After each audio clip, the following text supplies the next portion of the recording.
Welcome to Undressing Intimacy, where we cut through the bullshit Greggy, so we can get naked. you can't say that. Why not? How would you say it then? Well, maybe more like, welcome to Undressing Intimacy, where we undress emotionally so we can undress physically. That's exactly what I said. Not sure what the problem is.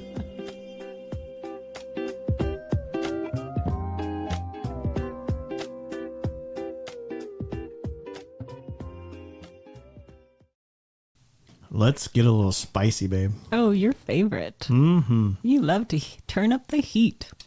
So one of our episodes previously, we talked about female eroticism. It really was the difference between male and female, but we spent a lot of time talking about the female because it's shocking, right? And really hard to figure out. Shocking? You mean amazing? I mean, it's amazing and really there's a lot of depth to it. And so you have to dig in to figure it out. We didn't want to leave our male counterparts out. So we're going to talk about male eroticism. Nice. Let's do it. I know this is a topic that many feel like has been covered so much, but hopefully we'll shed some new light on it today and also be able to give you some new insights. If you go into male eroticism and we take out all the crap around it, and there's a lot, right? And there's baggage and there's betrayals and there's things we've learned that aren't true and some stuff that is true. What kind of crap? Can you be a little more specific? Yeah, I'm getting there. I'm there. Okay. At the crux, I think, of it are the very deepest emotion that comes up for males and their eroticism. Not only for myself, but also for a lot of the males that I've coached, is the very deep desire to be chosen. It's at the base of it. And when we apply that to sexuality, what that looks like is if my wife would initiate, if she would do the things I want to do, if she would try this new position, if she would watch this thing that might be a little edgy, if she would think about the things I think about. Or wear lingerie. Or wear this thing. We spend a lot of time because we're usually the higher desire person. And this, we're not trying to, so there are some that aren't. So we don't want to just totally base it on that. But in general. We'll do another podcast on the reverse roles, right? Sounds good. When female is the high desire or when male is the low desire. But for this one, we're going to go in generalities. We spend a lot of time thinking about this and what it looks like and getting feelings behind it that ultimately what we're trying to say is we want to be chosen. Mm-hmm. Amy Lou, why doesn't that always work when we get with our female counterparts? Well, often the pursuit is so needy that neediness is repulsive or is unattractive. And it doesn't mean that you are repulsive or unattractive. It means the way that pursuit is being communicated can feel like, well, they want my body, but they don't want me, or they're not okay unless they have this thing. And so it creates this servicing and duty and obligation. And then the female, the spouse, will feel taken from. And so they can't really move or lean into choosing because they have to be self-protective. And I know it looks like this. I had one of our female participants at our retreat last week say, well, guys just need a hole to put it in. That's all they need. And I got a little animated at this point, right? Didn't I? Yes. And I said, no, that's not the case. It is not the case. We talked about in our earlier podcast that women can actually separate this physicalness of the actual intimacy or sexual act away from the emotional and mental side of it. Mm-hmm. And then they can come to the sexual act with those two things separated. Yes. And how oftentimes for us, it's not. They're the same, one and the same. Mm-hmm. And so while it may look like we're just in pursuant for the physical, because that's the way the woman's seeing it, because they can separate the two, that connection comes literally with the physical. It's not separate. So you are saying, let me restate this, that the emotional connection is paired with the physical, Whereas women separate that and they want to feel emotionally connected so that they can be physical. But men want to be physical so that they can feel emotionally connected. Yeah, I think I'll say a little different too. Like women are looking for context to come into it, to bring the emotional. The sexual act itself is the context in which the man uses to feel connected and emotionally there. It's engage with me and physically this way, and that brings me connection. It doesn't mean the emotion is not there or extracted. That's why I think it looks like that. And that's why my friend said, well, all you need is just, hold to put it. And I was like, no, like we want more than that. We're not that shallow. But to us, that is one and the same. And what does it feel like when you are judged as being shallow or when you are initiating and then rejected? What's that experience? Yeah, it's the ultimate pain. It really is. I had a client tell me recently, like, I can handle rejection. Like, I'm a grown man. I've been rejected before. But it's when they pile up on each other and it feels like time after time after time that I'm the only one that would ever engage in this way. And every time I go to engage, I'm rejected or turned down. And it's those piling up of those that just cause it to be unbearable. And how can a woman or a wife discern between an invitation that is legitimate or an invitation that is needy? Well, I think we have to get our shit together, men, first of all. Sorry, excuse the language. I hope we don't get marked as explicit now for me using the S word. But I don't think you can until we get it together. And what does getting it together look like? And the problem is when we get into this pattern of neediness, it becomes neediness. And every time we go to it, it's needy. But it's a cyclic pattern, right? Because we've been rejected and that causes emotions and we don't know how to deal with them. And so the only way we know how to deal with them is we go back and ask again, and we go back to ask again. We're going into neediness. When it's neediness, you don't have desire to be with us and you reject us again. And it just is a place that we get stuck in and we can't get out. And so the good news is, men, we can fix it. The bad news is, men, we have to fix it, right? So it's kind of a two-edged sword. And we have to get ourselves together, understand that our wives can't validate us and tell us we're wonderful. We can't extract that out of them. They can do that, and that's not bad.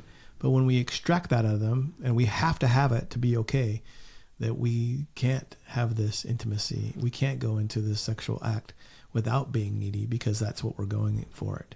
So you're saying that validation is not bad, but the extracting of it, especially through sexual pursuit, is what is so damaging. Right. Validation itself is not bad at all. It feels good. It's great.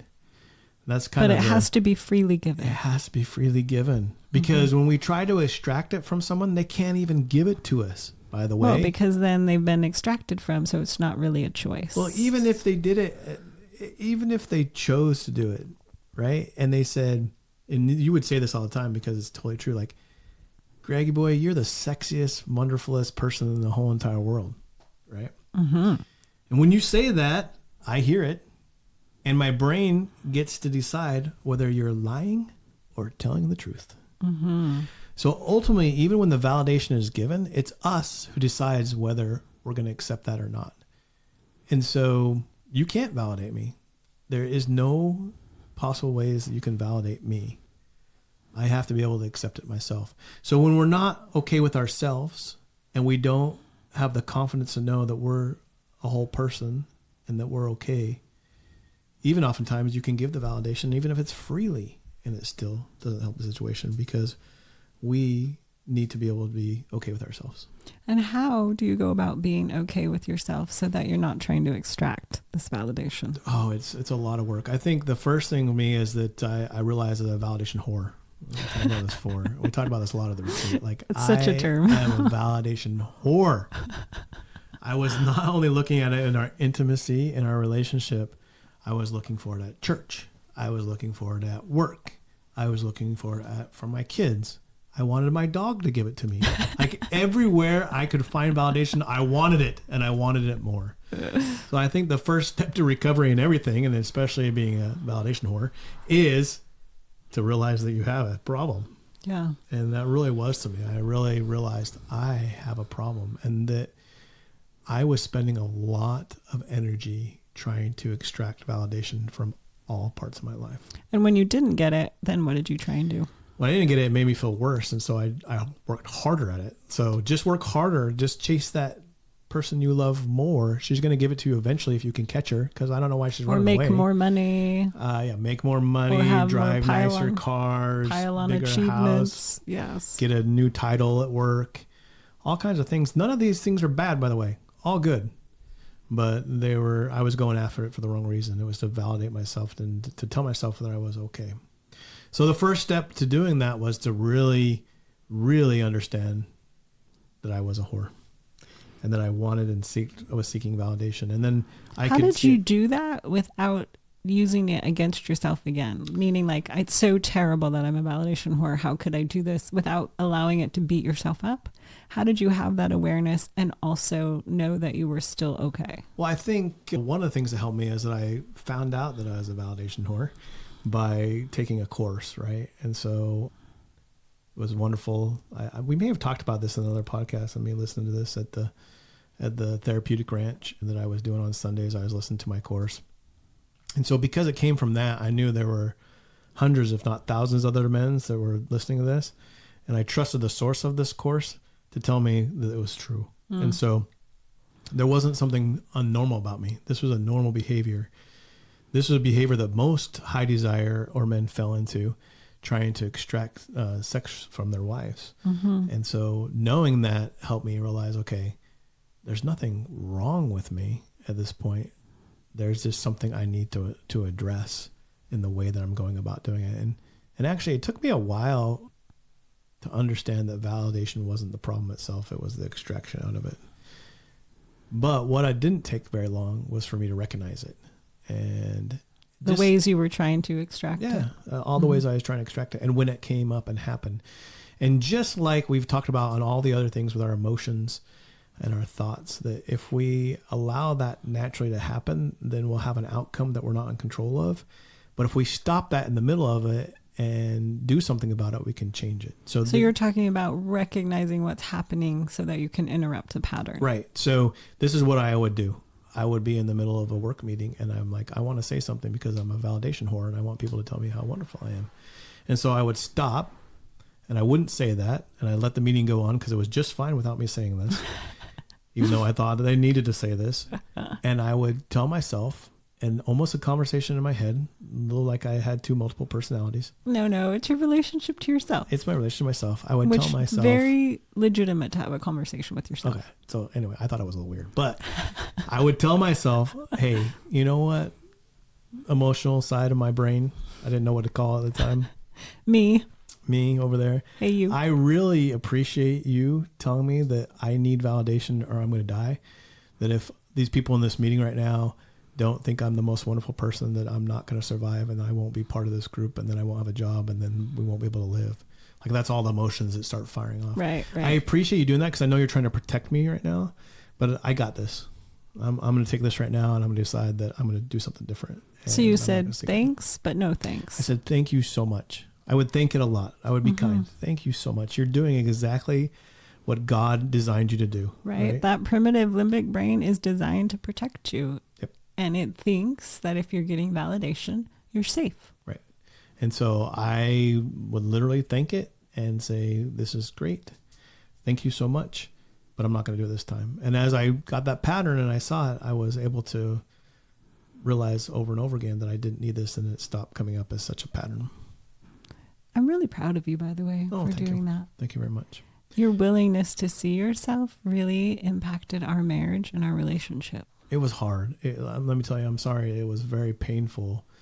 I don't think there's any other way around it, right? And that's why I said, the first of it, you said, how do we stop this cycle and this pattern of us pursuing and wanting and sexual intimacy with our spouses and not getting it, and really is taking care of our own stuff. Because without me doing this job, I could not invite you in a way that was not needy or I wasn't trying to manipulate you to do something. Because all the times before, when I invited you to go to all the different classes and read all the different books and everything, it was me trying to get laid.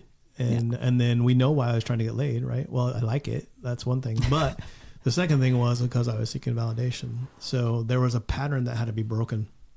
And it was really started with me in that pattern. And I really don't think the pattern would have been broken if it wouldn't have started with me. You don't think I could have said, I want to be close to you, but you're trying to extract validation from me? It may have come that way. Yeah, it may have come that way. If you're the wife or the female partner in this equation, there's probably things that could have led me down this path faster. But literally, I had to get on the trailhead and go down that path, I think, to be able to get there. Mm-hmm. And so it would have been helpful if maybe you had recognized it too and helped me down that path for sure. So if you're out there and you're listening to and you're the wife and you're going through this, don't think that it's hopeless. You can't do anything. I guess I'm not saying that. But to me, that's the only thing that will break the pattern. You're saying that ownership. Yeah. And I guess you got to own it on both sides, right? Right. I had to take ownership of me and you had to take ownership of you. But you can also let your spouse know where you feel like they aren't taking ownership. And you don't have to manage that then, but you can say, hey, this is impacting me. Right. And what it allowed me to do was finally ask questions that I would never ask before. Yes. Some really good questions. Oh, they suck. They're not good at all. But they're necessary. One night I laid in bed and I turned to you and I said, babe, and I think we've told this story again before. I can't keep track. So if we're repeating ourselves, sorry, but it's important, so you need to hear it again. Well, we tell a lot of stories all day long. They're real stories. They're true. And then to we our tell clients them and everything. So yes. I can't remember what we keep track to. So it was in the podcast before. This is really important. So if I'm repeating it, listen to it again because it's really important. But I turned to you and I said, and I can't take credit. This is for the course, right? Yes. In this course, you were encouraged to ask this question. But I and to see what the answer was, to be able to be willing to be open. Right. So I said, babe, what's hard about being in a relationship with me? What's hard about being married to me? And why that question was so very important, the fact that you were actually willing to be honest was the most important part, I think. Well, I think this was the first time you'd asked a question like that wasn't actually validation seeking. Because in the past, if you'd asked that, you were really asking me to tell you how wonderful you were and how many great things you were doing. And while that is nice to be appreciative of a spouse, I'm not discouraging that ever. I think it's always great and always wonderful to give your spouse thanks, to tell them where you see them contributing and how much that means to you. That is a great thing to do. So I'm in no way discouraging that. But in this situation and scenario, I think I really did track that you were asking to sincerely know what it was and that your knowing was going to help you develop. Isn't it crazy though? Let's take a little side step over here, I think, and talk about the craziness of how well we can track one another. Yes, we can track each other's emotions so much more clearly, intent, motivation, the why. You can do the same behavior. You can ask the same question. You can say the same words, but really that underlying motivation, the underlying why, the underlying emotion is really what we track in each other. Yeah. And so I'm thinking I'm being so sneaky. Well, I'm not being sneaky at all because you know exactly where I'm coming from. So that moment was so important that Amy paused and she answered honestly, and it sucked. It hurt. But when she answered, I knew it was all true. I couldn't deny it. I couldn't lie to myself. I guess I could have, but I decided I wasn't going to lie to myself. And it was very painful. And I stood up and walked out of the bedroom into the bathroom. What did you do? I came to follow you to make sure that the honesty and truth of it wasn't derailing you or causing you to spiral. Right. And that was the pattern too. We always jumped up to try to find each other, right? And to soothe each other. Mm-hmm. And I said, no, babe, I am okay right now. This hurts. I'm not lying. I'm okay, but I need to go process this. I need to go think about this. And I'm not sure how long it was. I didn't take that long, but I came back and I said this. I said, obviously, I understand I have things I need to go work on for myself. Mm-hmm. And I need to go figure out what's going on with me. Mm-hmm. And I never, ever, ever, ever again want to have duty sex.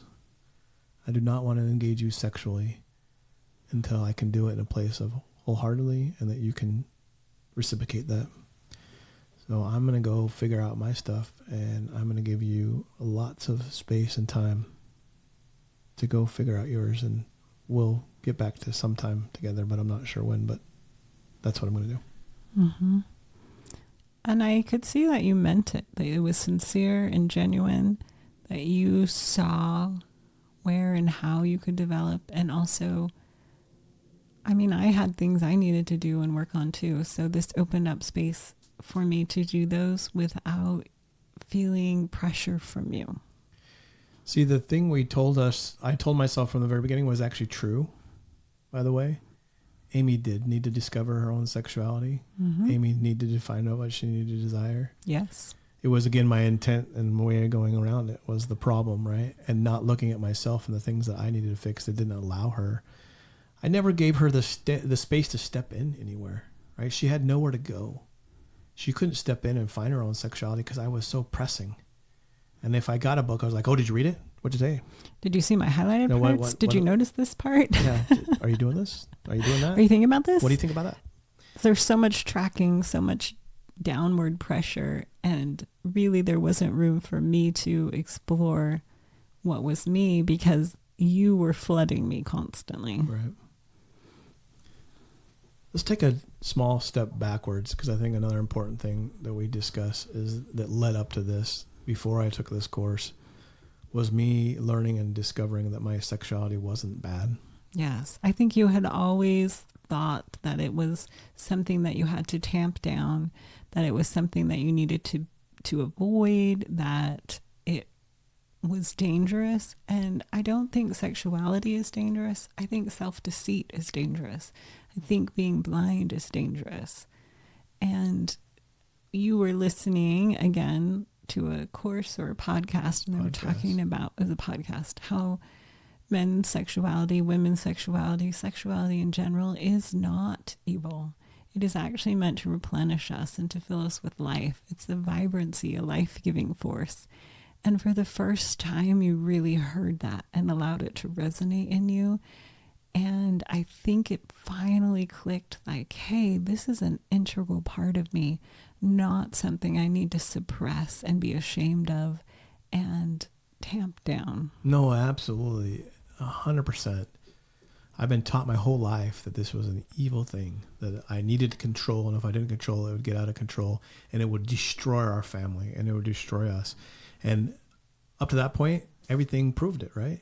We talked about my problem with pornography. Again, it was proof that I couldn't control my sexuality and that it was ruining and destroying our family. But I think it was the lack of being able to integrate it, right? Absolutely. Like, it was when you can't integrate it, then it will come out in more indulgent, destructive ways. Yeah, we like to talk about it coming out sideways, right? Mm-hmm. Because I couldn't talk honestly about it, and I couldn't be honest about what it was, because I thought I had to control it because it was evil. And a very, very memorable point in my life, I was going on a business trip to Salt Lake City, and I landed in Salt Lake City and was taxiing to the runway when I was listening to this podcast. And I was sitting on this plane sobbing, like literally sobbing, trying to hide it from all the other people on the plane because I didn't want to see me sobbing. But it's one of those kind of emotions that happen once or twice in a life where you can always go back to that moment. I could get back to there, sitting on that plane, taxiing in Salt Lake City, knowing that someone had finally told me that I wasn't evil and my thoughts and desires weren't evil, that I just needed to know how to integrate them better into a relationship. And that was huge. Mm-hmm. That really was the first step, even before me learning I was a validation whore and how to get over that, and then inviting Amy to step in with me, that really got me there. So men out there, I know you've been told that, right? And it's easy to believe because we see all the fruits of it, because we go about it wrong. When we're told it's evil and we don't integrate it, then it does come out in a sideways motion that does cause damage. And so it's kind of that self-fulfilling prophecy that we do and we see. So I want you to 100% know that it is not evil, that our sexuality is important. And when used in the right way and integrated with us, it's the most important thing that happens in a married relationship. It's the one defining act that separates all of the relationships out to the marital relationship. And when you say the right way, how do you know that you are integrating it in the right way? I think there's a couple things that really signal to me that I'm doing this. One, I'm okay to stand in my own desires and accept them, right? I don't think of them as weird or bad or ugly. I think that's a big step forward. But I'm to a point too also that I don't have to have you want or desire the same things. And that doesn't mean anything to me, right? Before, if you didn't want to do something, I thought that I was evil, ugly, terrible, awful. And really, it's going back to what we're talking about, the differentiation, being whole unto myself and okay with who I am, but wanting to be close to you and want you to be a partner with me and be part of this. And when I could, there's been some very scary moments in our marriage, I think, where you've asked a little more deeper question, like, okay, well, tell me a little more about your eroticism. And your fantasies. And your fantasies, and it scares the crap out of me. It really does, because I'm just waiting for her to say it, and she goes, that's disgusting, and I don't want to be with you anymore because you're awful. I did not say that, by the way. She's never said that to me, by the way. We may have gone down that path early on. I would never have shared my fantasies early before. Never. But I've had to step in a little bit on those things and be honest. And honestly, when I do, and even if it's not something you're like, oh, that's cool, let's go do that. Like, you're like, ooh, I'm not. You don't say ooh. You're just like, I've never said. You never said that. No, I'll take that back. But when I can tell, you're afraid though. When I can tell it's not something that's really like turning you on, that's really your vibe, and more than one maybe, that I'm okay with that, right? I'm fine. But I've taken the courage, which, by the way, courage sucks at the moment. It does not feel great. It doesn't feel good. It is a great emotion, but it does not feel great in the moment. To do it. And the reason I've been able to do that, honestly, is because I don't have the same reaction that I used to have. I know that if I ever had these hard conversations with you before, the reaction I would have is that you would clam up, run away. I'd find you in the closet crying. I would run after you and soothe Okay, I didn't you. spend all my days in the closet crying. No, I know this a couple times we talked about it. But when we had hard conversations and they were a point where we weren't dealing with our emotions on your side or my side, yes. Right? That's how we dealt with them. Mm-hmm. You ran away. Yes. And you found a place to be alone and try to take care of them. And I'd come running after you to soothe you. Yes. And so I'm able to have those conversations now because that's not the response I get. And it helps me integrate it myself. So I can say, okay, well, even if it's not something that you're ready to go do tomorrow, that you don't see it as me being bad or ugly or disgusting. It's just who I am. And me sharing it is a way to gain your trust because I'm being open and honest and telling you who I really am on a erotic and sexual level. And you're have a choice of deciding whether you love and want to be with me or not. I think there's, from my side, what I see that's different, or what I track that feels different, is there's more generosity in it. There's more space in it. And there's more room to collaborate. So whether it's my desire or my fantasy or my sexual preference, doesn't matter so much as I'm bringing this to the table so we can collaborate. And I'm bringing this because I love you and I want to share this with you. And I love you. Right. And I cherish you and I adore you. And I want to create this experience for both of us. And we think as men, we've been thinking about this for so long. We think we've got, we've got the say in how this is going to go down and how great it would be if we just followed out all these fantasies and things that we've been talking about for all this time. But I'm here to tell you that if we would just get out of the way and let our spouses, our wives, expand into that space, mind-blowing, better than we ever conceived and thought of. But when you get out of the way, it means that you have to tolerate a lot of anxiety. Mm-hmm, yeah. And it may not happen at all. Yes. Or it may not happen the way we want it. But I guess what I'm saying is when we get out of the way to do that and open that space up, like, we can't imagine how good it can be because, again, it goes to a place of collaboration. And when you're collaborating and you are caring and you are cherishing that spouse, that heightens all the other arousal points that happen in eroticism and in sexuality, right? It heightens them to a place where you can't fake that. You can't get that out of any other way. So you're saying you feel chosen. Yeah, and I ultimately back to where I feel chosen. Full circle. And that room for collaboration, that willingness to share but not have to have it be the same, means that you've given freedom for me to choose you. I've invited and you've chosen. Yep. Mm-hmm. And by the way, it doesn't always work. I'm not saying that every sexual encounter we have is this 12 God amazing, life changing thing. I've said I've had some of those, but every time it's not, and nor will it ever be, because it's. And we had good friends that said, Monday through Friday it can be okay. They'll blow my mind on Saturdays and Sundays, right?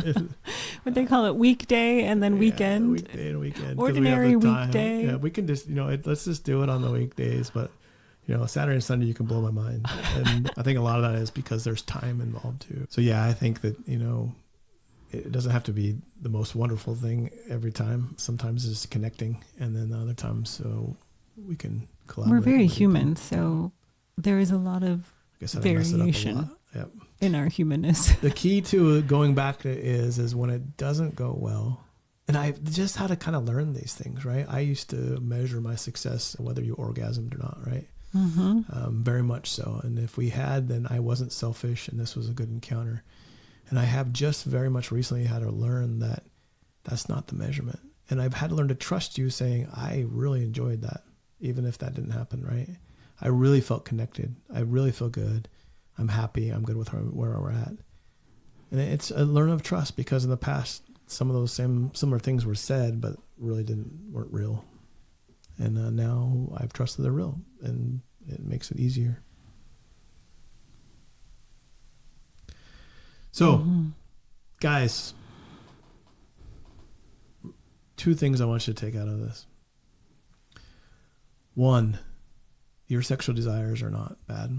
You are not evil. You are not evil. It's very much a life-giving force if used correctly. And that doesn't mean you need to control it or tamp it down. It means you need to integrate it as part of you. Integrate it. And the only way to really do that is to integrate it yourself first and understand what it means and take ownership of that, and then give space to your spouse to do the same. And the scary part is they may not choose to do that right away, or if ever. But if you're open and honest about it, then you have a choice to make. Whether you want to stay in a relationship without it, that could be a choice. Or if you want to exit the relationship and try to find one that has it. And that's always what we want as a choice. And that's the most important thing. So go out there, start working on your own sexual desires and understanding them. Give space to your spouse to go do that.